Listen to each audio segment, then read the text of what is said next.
Hey! Bienvenue dans la vidéo cardisserie numéro 3 et sur ce, la démonstration de ce que vous allez apprendre aujourd'hui. Alors pour ça, on a besoin d'un paquet et on va apprendre à faire ceci. Yes. Et on va apprendre à faire ceci.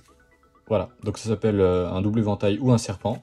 Et donc ça représente juste un serpent parce que voilà, le S, hein, on connaît. En fait, ça reste juste deux éventails faits simultanément par les deux mains. Et donc sur ce, les explications. Pour les explications, il n'y a rien de plus simple. En fait, on va prendre le jeu au départ, position middle, position de la donne, sauf que l'index, on va le décaler ici. Ça, c'est juste pour mettre le jeu bien nickel.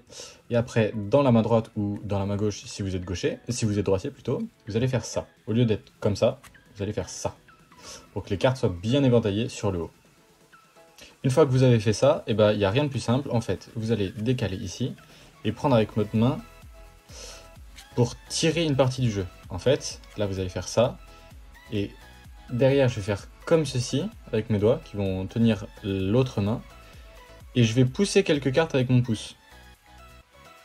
Voilà, alors au départ on peut s'entraîner juste en faisant ça, juste tout droit. Normalement il y a quelques cartes qui ne sont pas touchées, vous voyez, si je lâche, il y a des cartes qui ne sont pas touchées par aucun.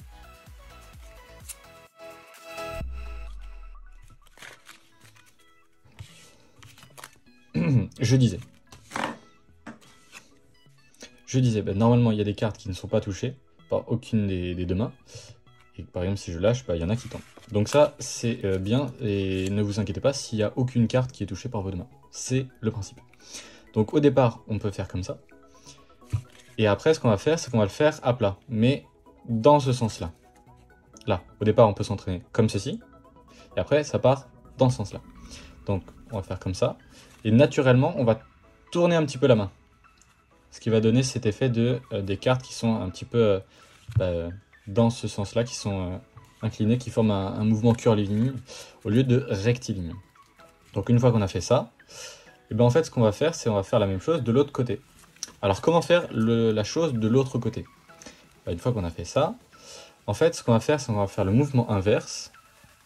Je disais, quand on est comme ceci, on va tenir avec le petit doigt ici, là, et on va faire ce mouvement avec la main, le même mouvement, on va tourner mais dans l'autre sens.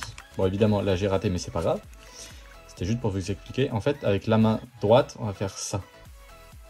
En fait on va venir casser le poignet tout en faisant ça avec les doigts, pour qu'il y ait un petit éventail qui se crée. Alors je prends avec très peu de cartes, en fait ça va donner ça. Et alors pourquoi ça marche? Parce que en fait quelques cartes ici vont être tenues à peu près par là, ici du coup, pour que ça fasse bien un éventail curviligne et non pas tout droit. On se retrouve donc dans une situation où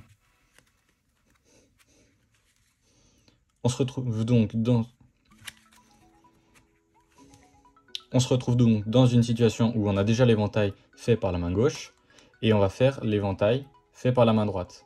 Alors vous voyez là, si je lâche tout, en fait les cartes du milieu, elles peuvent tenir en équilibre. Donc évidemment là si je tourne ça va tomber, mais vous voyez que ces cartes là, ici, ne tiennent pas, enfin ne sont pas tenues par ma main.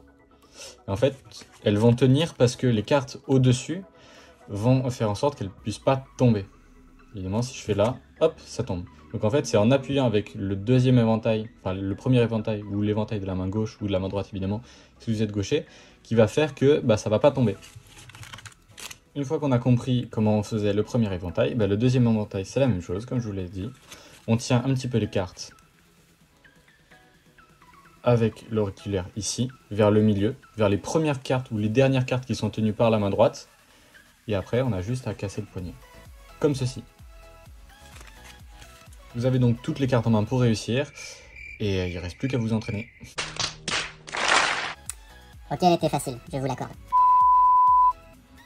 Ok, alors cette fois-ci, pas de blague nulle, j'ai jamais fait ça, on va pas commencer.